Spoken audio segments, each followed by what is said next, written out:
What is up, my cutouts? Cardboard Ninja here, coming at you with the new Mecha Season Crossout Part 2 from the developer's blog. New legendary weapons incoming. And by the way, of course, remind you that all features in the developer blog are not final and blah, blah, blah, blah, blah. So, Scavenger, new explosive weapon, grenade launcher. It does multiple things. If you left mouse button really quickly, it explodes into small fragmentation explosives, etc.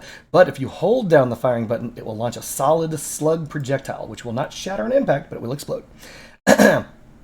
So what's the perk? The perk is that you get more damage with precision shooting, is what they say, but that's not really necessarily true. So the overall idea is that the more damage it's dealt in one mode, the next shot will increase based on number of parts hit.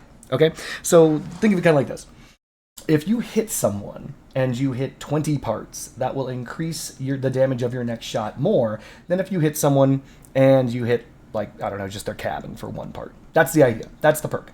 So the more parts you hit, the more damage the grenade launcher does. Gonna be interesting. I don't know if it's gonna be able to compete with the Retcher for just sheer damage output. That depends entirely on its reload. Looks like it probably is gonna be a reloading gun, but we'll see. We'll see. Grenade launchers are hit and miss in Crossout because they typically combine extremely low or middling durability with very decent but difficult to apply damage. So this looks like it's gonna be another one of those hold it down negative press weapons, where you hold it down and then let go to fire. But then again, thankfully, due to the Raijin, a lot of people are prepped for that. New legendary cabin that looks very familiar. This looks a lot like the drone cabin. The cabin, the Hugin? Is it the Hugin? The Munin? Doesn't really matter. It looks very similar to it. And because it has the hidden little cubby in the back, which is kind of interesting because then you can protect what appears to be something like a is it a 1 pin? I think that's going to be like 1 pin. Hold on. Let's do a little quick guesstimate here. 1 pin, 2, 3, 4. So the base is going to be 4, but it looks like it extends out. So it's probably 6 wide, which would make sense. Assuming that it's 6 wide, that'd be 1, 2, 3, 4. Yeah, maybe. 1, 2, 3. I'm mad at this. I'm bad at this. Maybe it's 8 wide. Anyway, doesn't matter. This is a legendary Omnibox-ish. So if you have an Omnibox, you know what it does. In mode 1, it increases the top speed and the power of your vehicle. Mode 2 increases cooldown and reload. So this is a very interesting cabin because it works, even though it's calling out the Omnibox, it's actually using the mechanics of the dang it. Why everyone has the Catalina. So this thing has basically Catalina-esque mechanics. While you are in the primary mode, which increases your maximum speed and power, you accumulate bonus to damage based on distance traveled. So if you're in primary mode and driving around, you get a damage bonus, but you don't get it. The damage bonus does not activate. You must activate the secondary mode to unlock that. The second mode increases the maximum damage of all weapons based on the distance traveled. However, in the second mode, the cabin gets its own bonus to speed and power. And you don't get that bonus unless you're in the first mode. There you go. Basically, it's saying the cabin requires constant moving and accurate shooting and blah, blah, blah. Here's the thing. Depending on how fast this goes, this may actually be a good Leviathan cabin. I'm not even joking. Like, the ability to just travel great distances and get a permanent damage boost, yeah, that'll probably get nerfed. They'll probably add in a thing saying Leviathans get reduced jerk, jerk, jerk, jerk, jerk. But that's actually pretty interesting. Looks interesting. But remember, this is also supposed to be the mecha in Crossout one, right? So this is supposed to be like a mecha torso. So new structural parts look kind of cool. Those look like bumpers. Neat. And that would be all that I have to go over, but it isn't. So it looks as though there is news from, I believe, the test server as well. Let me see if I can't bring that up. Wow, if I were a better streamer, I would have already had that available. But I don't, because I'm bad. No. You know, a lesser streamer or a lesser content creator would cut this out. But I'm not a lesser streamer, I'm the best. So we have upcoming changes from the test server. Greetings, all structural parts are losing 5% damage resistance, except for Scavengers, which is losing 10%, and Steppenwolves, which is losing 10% off of Blast. So why?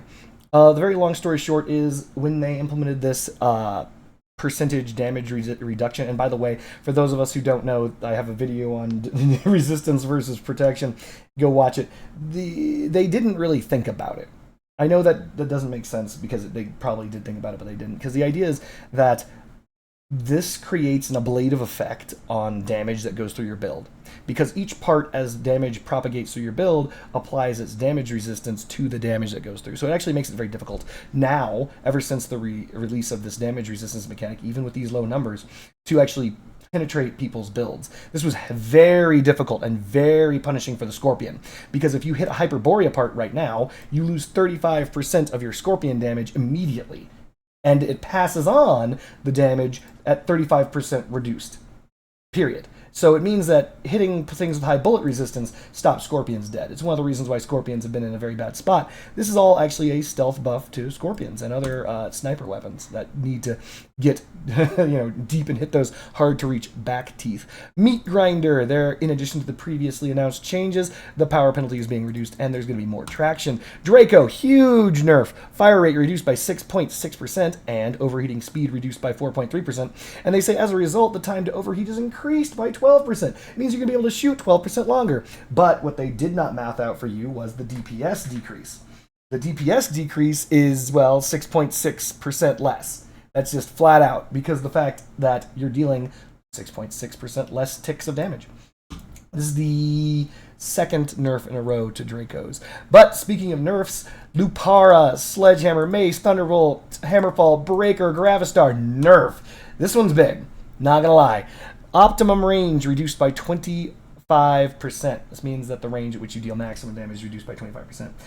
The problem is maximum range is reduced by 33%. Wow!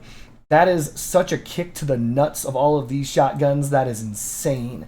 Shotguns have always been S tier and are pretty easy to use at pretty much every power score, but this is painful, especially to the Breaker, because the Breaker has a perk that makes it try to shoot further, but it's going to reduce the maximum range by 33% first before giving the bonus charge up distance to fire those long range shots. So it's just painful. That's a major punch to the nuts. They're saying this change should lower efficiency of shotguns, making them more dependent on vehicle speed and its ability to get in close range.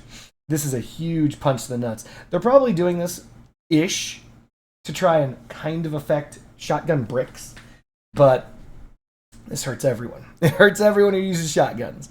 Yokozuna, in addition to the previously announced changes, they also want to reduce the power bonus from the perk down from 200 to 100%. And other than that, they are going to have a poll on the test server of, hey, do we want to disable the inertia on Yangwei Fortune Porcupines? Do we want to? And so, yeah, go on the test server, vote. There you go. So you can go and say, yeah, I do, or no, I don't. I've spent the last 6 years of my life becoming the greatest porcupine main ever, and now you're changing things. I hate it. You can go in there and click no. Or alternatively, you can go in there and say, I've been a great Fortune player this entire time, and some of those trick shots which require me to be boosting or traveling forward to impart enough inertia upon the Fortune shot to actually reach across the map are no longer possible. You go up there and you click, no, I don't want it. Or perhaps you're a Yangwang player because you're an asshole. Then you just go in there and click whatever you want because you're an asshole. Fuck you. No, I'm kidding.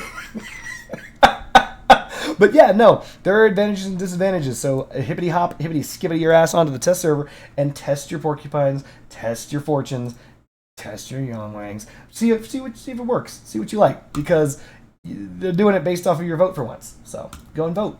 I don't have any of those weapons except for the Yangwang, and I know what I'm going to vote for. I'm voting for yes, absolutely yes, because I suck ass at this gun. But yeah, there you go. So those are the upcoming changes. Very interesting. Let me just check the first phase. Oh, yes.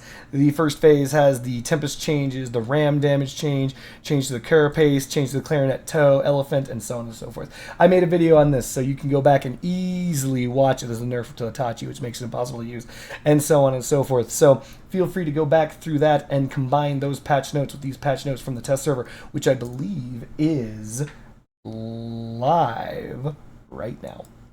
So give it a testy test. Give it a votey vote. Make do. See if you can make change real in the game. All right, well then, I'm going to let you guys go. Thank you for joining me for as long as you did. Peace.